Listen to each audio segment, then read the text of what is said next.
ETF index mutual funds నేర్చుకుని stock మార్కెట్లో రాణించాలనుకుంటున్నారా? వెంటనే ఈ నెంబర్కి కాల్ చేయండి. నమస్కారం, నేను రమారావి. మనకందరికీ ఒక ప్రశ్న వస్తూ ఉంటుందండి కామన్గా.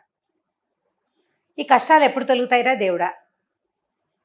అది చిన్న కష్టం, పెద్ద కష్టం, అన్నిటికీ మనం అదే ప్రశ్నించుకుంటూ ఉంటాం. అసలు కష్టాలు తొలుగుతాయా, తొలగవా జీవితంలో? తొలుగుతాయి, తొలగవు, రెండు ఆన్సర్లు వస్తాయండి దానికి. కష్టం తొలగిపోతూ ఉంటుంది, మళ్ళీ వస్తూనే ఉంటుంది. సముద్రంలో అలల్లాంటివి జీవితంలో కష్టాలు.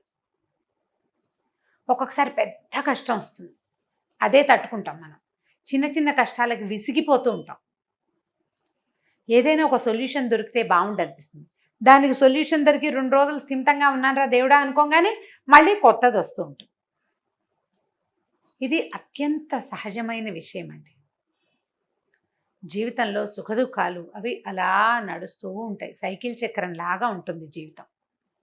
ఓ చక్రము ఒకసారి కిందైన భాగం మళ్ళీ మీదవుతుంది, మీదైన భాగం కింద అవుతుంది. ఈ కింద మీదలు ఎవ్వరికీ తప్పవు. అబ్బే కాదండి, మాకు బోల్డ్ కష్టాలు ఉన్నాయి, మా పక్కింటో కోటీశ్వరులు ఉన్నారు, వాళ్ళకి కష్టాలు లేవని అనుకోకూడదు. వాళ్ళకి తగింది వాళ్ళకు ఉంటుంది. ఒక్కొక్కళ్ళకి చారులోకి కరివేపాకు దొరక్కపోవటం కూడా పెద్ద కష్టంగా ఉంటుంది. ఇంకోళ్ళకి పూజకి తులసిమాల దొరకపోవడం ఓ కష్టం. ఇవి కాకుండా అన్నం దొరకని వాడు, నీళ్ళకి అవకాశం లేని వాళ్ళు, కనీసం కూరకి కూడా నోచుకోకుండా ఎప్పుడూ పచ్చళ్ళు వేసుకునే తినాల్సిన జీవితాలు ఉండేవాళ్ళు. అవన్నీ పెద్ద పెద్ద కష్టాలు. అవి చాలా పెద్దవి. పిల్లల అనారోగ్యం, ఇంట్లో పెద్దవాళ్ళు మరణించడం, లేదా సహచరులలో ఒకళ్ళు వెళ్ళిపోవటం, పిల్లల్ని పెంచుకోలేకపోవటం, చదివిన చదువుకి సరిపడా ఉద్యోగం రాకపోవటం, కెరీర్ సరిగ్గా ముందుకెళ్ళకపోవటం, ఇవన్నీ పెద్ద కష్టాలు. ఇప్పుడు చారులో కరివేపాకు లేకపోతే ఎంత దిగులుగా ఉంటుంది. ఇది ఉండదండి, దేనికైనా దిగులు అక్కర్లేదు, దానికి దిగులు పడే వాళ్ళు కూడా ఉంటారు.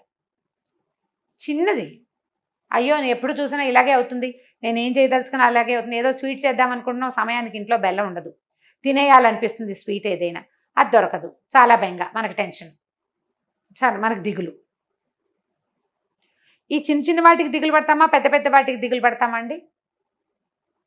దిగులు పడకూడదు వీటికి వాటికి కూడాను. ఎప్పుడు ఏది దొరుకుతుందో, ఏది కుదురుతుందో దాంతో జీవితాన్ని ముందుకు నడిపించుకుంటూ తీసుకెళ్ళాలి.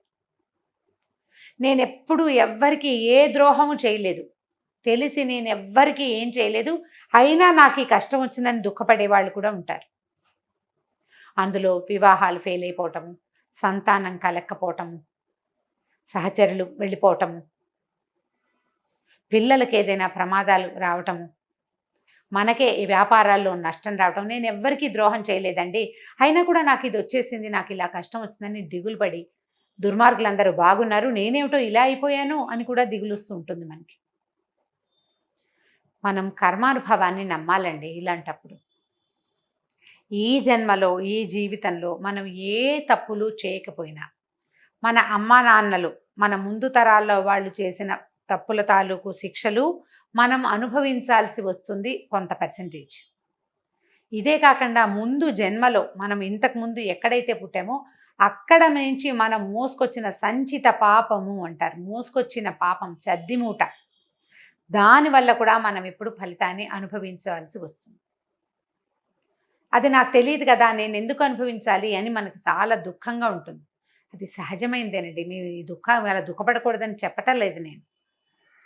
మనకి హిందూయిజంలో కర్మానుభవాన్ని గురించి తప్పకుండా చెప్తారు. కర్మ ఫలితాన్ని అనుభవించక తప్పదు. ఈ కర్మ పరిపక్వత చెందాలి, అది పూర్తిగా ఆ ఫలితాన్ని మనం అనుభవించాలి. మనకి ఏ కష్టం వచ్చిందో ఆ బరువుని మోసేసి, భగవంతుడా దీన్ని నేను మోస్తున్నాను, ఇతరత్రా నాకు ఇబ్బందులు రాకుండా చూడు అని భగవంతుడి మీద భారం వేసి చేయగలిగినంత మంచిని చేస్తే ఈ కష్టం నుంచి మనం క్రమంగా తప్పించేసుకుంటాం. నాకే ఎందుకు వచ్చిందని దుఃఖపడుతున్నా మనం థింకింగ్ ఫీలింగ్లోకి లేదా డిప్రెషన్లోకి వెళ్ళిపోయి అందులో నుంచి బయటపడలేకపోతాం. లేదా వీళ్ళ వల్లే వచ్చిందని ఎవరినైనా శిక్షించడానికి పూనుకుంటే అది తర్వాత జన్మకి కర్మానుభవంగా మిగిలిపోతుంది, కర్మఫలంగా మిగులుతుంది. ఇది కాకుండా ఇక నా వల్ల కాదని జీవితాన్ని చాలించుకున్నా కూడా మళ్ళీ మనం ఇది అనుభవించక తప్పదు. కాబట్టి వచ్చిన అనుభవాన్ని, ఏ ఇబ్బంది అయితే మనకి ఎదురయ్యిందో దాన్ని ధైర్యంతో, భగవంతుని పట్ల విశ్వాసంతో మనం జయించడానికి ప్రయత్నం చేయాలి. ఎలా అంటే నాలిక మీద చేదులాగా మనం ఏదో తినేస్తాం, ఒక మాత్ర వేసుకుంటాం, నోరంతా చేదుగా అయిపోతుంది, దాన్ని తీలేం. కాసిన మంచినీళ్ళు తాగి, కాసిన ఆరగారగా నీళ్లు తాగి, కాస్త ఒక తేనో, కొంచెం ఒక చెంచాడు తేనో, లేకపోతే ఒక స్పూన్ పంచదార, ఒక పటి బెల్లం ముక్క, ఒక బెల్లం ముక్క బుగ్గన పెట్టుకుని క్రమంగా ఆ చేదుని పోగొట్టుకుంటాం కదా. ఇది చేస్తాం అందరం. అలాగే జీవితంలో వచ్చిన కష్టాన్ని అనుభవించేస్తే తీరిపోతుంది. దాన్ని ఆపేయాలనో వాయిదా వేయాలనో చూడకూడదు. దీనికి మీకు పూర్తి ప్రమాణం భగవద్గీతేనండి. భగవద్గీత చదివితే మనకి ఈ కష్టాలు ఎందుకు వచ్చినాయి, దీన్ని ఎట్లా తప్పించుకోవాలి అనే మార్గం తెలుస్తుంది. గీతా సారాంశాన్ని తెలుసుకోండి. ఒక్కసారి గనక మనకు అది అర్థమైతే ఈ కష్టపడుతున్న సమయాన్ని మనం సులువుగా దాటేస్తాం. కష్టం ఉంటుంది, ఉండక తప్పదు, కానీ దాన్ని మనం ఈజీగా దాటగలుగుతాం. ఇది సహజమైనదేనని, ఈ ప్రతి జీవికి ఇలాంటివి తప్పవని, మనం కూడా అందుకు మినహాయింపు ఏమీ కాదని మనకి అర్థమవుతుంది. అప్పుడు మనకి సులువుగా ఉంటుంది. నాకే వచ్చిందిరా దేవుడా అని ఏడుస్తుంటే బరువు అయిపోతుంది. అనుభవించి ఈ కష్టాన్ని తీర్చేసుకుందాం అని అనుకుంటే సులువుగా వెళ్ళిపోతుందండి. ధైర్యంగా, సాహసవంతంగా దాటేస్తాం మనం దాన్ని. భగవద్గీత సారాంశాన్ని తెలుసుకునే ప్రయత్నం చేయండి ప్రతి వాళ్ళు. ఇప్పుడు మనమున్న ఈ పాండమిక్ కండిషన్లో మనకి గీతాసారం చాలా అవసరమండి. అది మనకి ధైర్యాన్ని ఇస్తుంది బ్రతకటానికి. వచ్చిన కష్టాన్ని అధిగమించే ధైర్యాన్ని మనకిస్తుంది. మనకి ధైర్యాన్ని, తర్వాత జీవితం పట్ల నమ్మకాన్ని ఇచ్చే భగవద్గీతని జీవితానికి ఆలంబనగా చేసుకోండి. ఇది ఒక ఊతకర్ర. అది మనకి ముందే మనకి తాత తండ్రులు నేర్పించి వెళ్ళారు. జ్ఞాపకంగా భగవద్గీతను తెలుసుకోండి.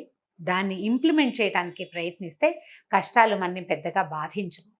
వస్తూ పోతూ ఉంటాయి, పగలు రాత్రిలాగా, అంతే. ఈ వీడియో కనుక మీకు నచ్చినట్లయితే లైక్ చేయండి, షేర్ చేయండి. మరిన్ని వీడియోస్ కోసం మా ఛానల్ని సబ్స్క్రైబ్ చేసుకోండి.